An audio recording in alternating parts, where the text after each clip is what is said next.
It's not in the face! Thank you. Hello and welcome to Hey, Not the Face with your host, John Nash, and your producer, me, Steffi Haynes. And today we've got a mix mash, a potluck, a hodgepodge of questions. But first, I need to tell you a bit of important information about our programming for the next 3 weeks. Now, John is going to visit family, and so he will be away for 3 weeks. We do anticipate putting out our weekly shows, but we may only put out one a week for those 3 weeks just because it's going to be really hard to record. So we want to give you guys plenty of notice that beginning next week for the next 3 weeks, we'll only be putting out one show a week for the next 3 weeks. So, without any further ado, let's check in with our fearless leader and see how he's been over the last few days. Oh, I thought I was already gone. I thought I was on vacation, that we're not recording. I get the time off. No, I'm good. Just finishing up loose ends here in my hometown of LA to go back to my old hometown. So we'll see how that goes. Hopefully the weather's good. Are you happy to get out of the smog at least? Because I know with your lungs, that's got to be hard. Well, it's the strange thing about Los Angeles is it's got some smog, but it's nothing like what it used to be. It's cleaner than air quality is cleaner here than actually a lot of other cities in the country. Oh, surprisingly. Yeah. But I mean, 20 years ago when I first got here, it was atrocious, but yeah. Well, all right, then I'm not going to worry so much about your lungs in that LA smog anymore. No, you should always be worried about my lungs. Everybody out there should be constantly worried about my lungs. Well, I meant in the LA smog, since it's not quite so bad. Well, there's pollen, there's fires. It's not just the smog. When fire season starts out here, you can't breathe. So yeah, I have that to look forward to. So there's plenty of reasons for people to be constantly concerned about my lungs. Okay, well, everyone out there, just mark that on your daily calendars. 10 seconds to concern yourself with John's lungs. But right now, what I want to concern you guys with is Muhammad Mokaev, because recently he gave an interview, and during that interview, he said that he is on the last fight of his current contract. So that would be this Saturday's fight that he has coming up on UFC 304 with Manel Kape. Now, according to him, he is on one of the lowest paying contracts, and he says that he needs a good performance just to stay in the UFC. Now, Muhammad Mokaev is undefeated. The kid is on fire, and he's good, and he's exciting.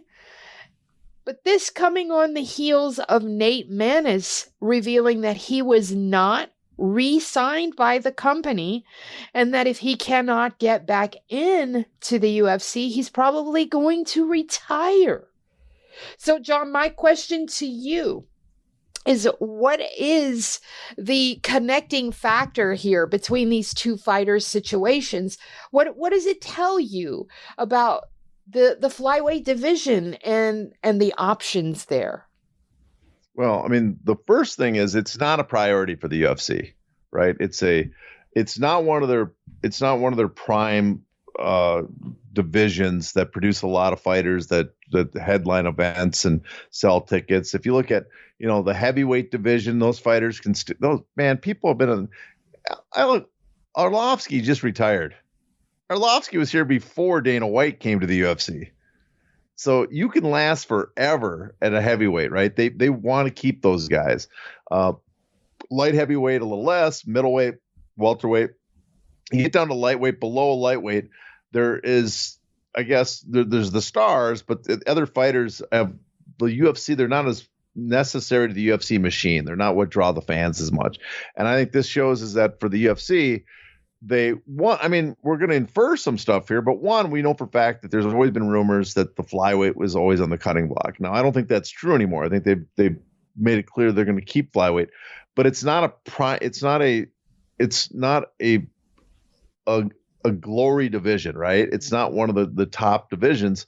And so they keep kind of the bare necessity to keep the division going. And I think that's what's happening. I mean, Nate Maness, in any other division, you'd be kind of re-signed to the UFC. He went, 5-3 in the UFC, I believe? 5-2.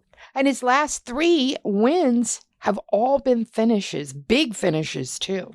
And he's top 25 according to Fight Matrix. Mm-hmm. So he's not like he's a nobody, and yet they chose not to re-sign him because they don't view him as someone necessary to keep the division going. He's not moving tickets. There's not real interest in him.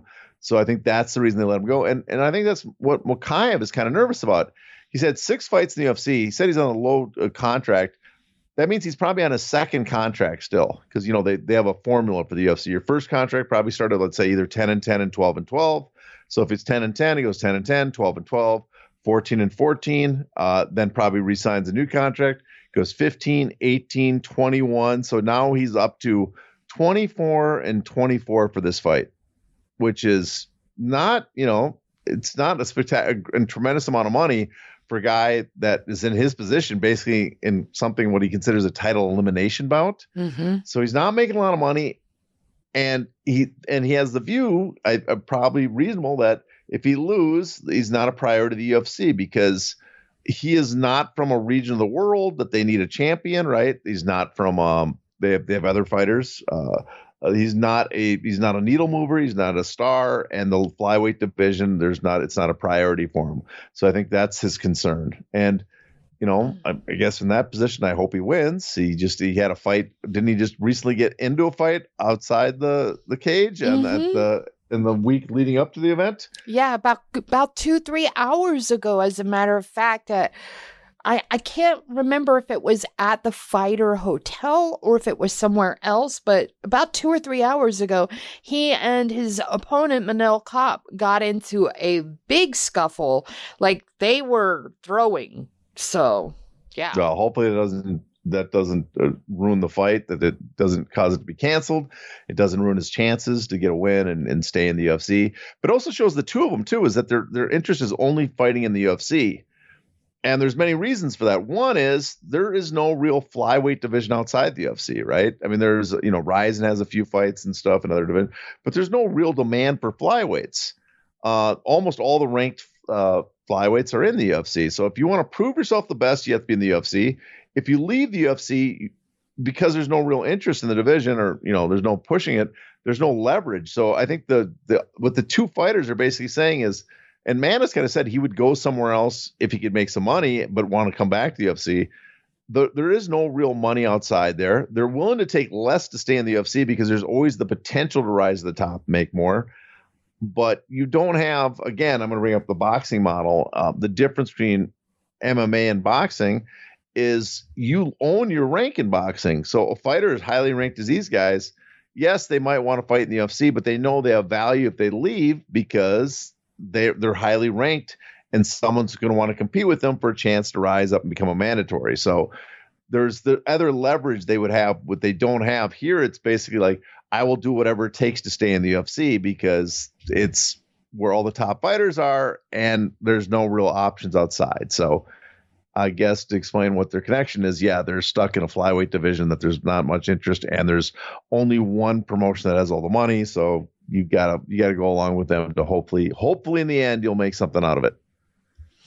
And this is why we see all those influencer boxing fights, right? Because there are literally no options for some of these guys and gals aside from the UFC boxing and influencer boxing, right? I mean, that's why we're seeing the rise of it, basically. Am I correct? Because, there's no money. I wouldn't argue that, because for the vast majority of the fighters, there's no options in influencer boxing, right? Very select few fighters.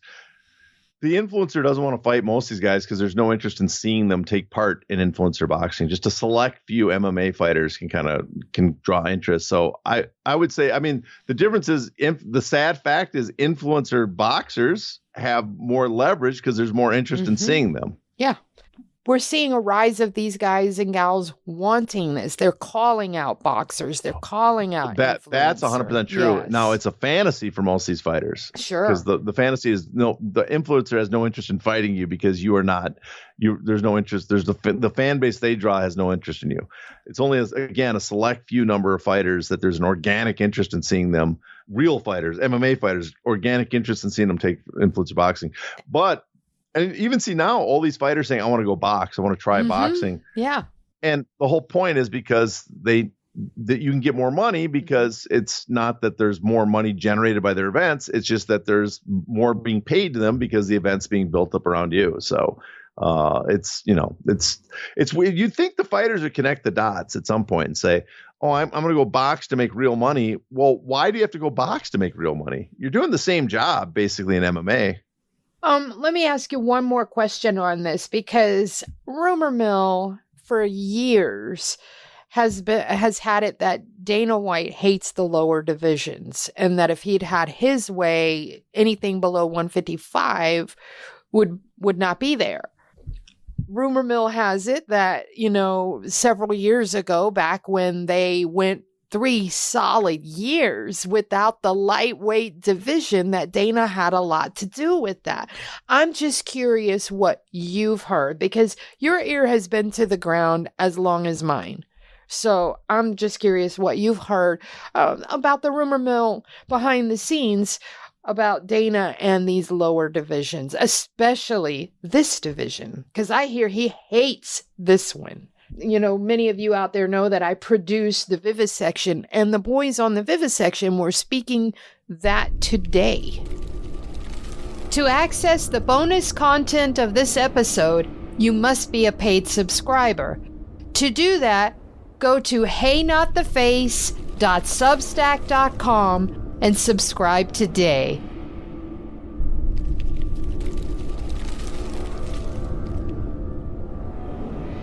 Ow! Ow! Not the face! Ooh! Ooh! Okay, the face!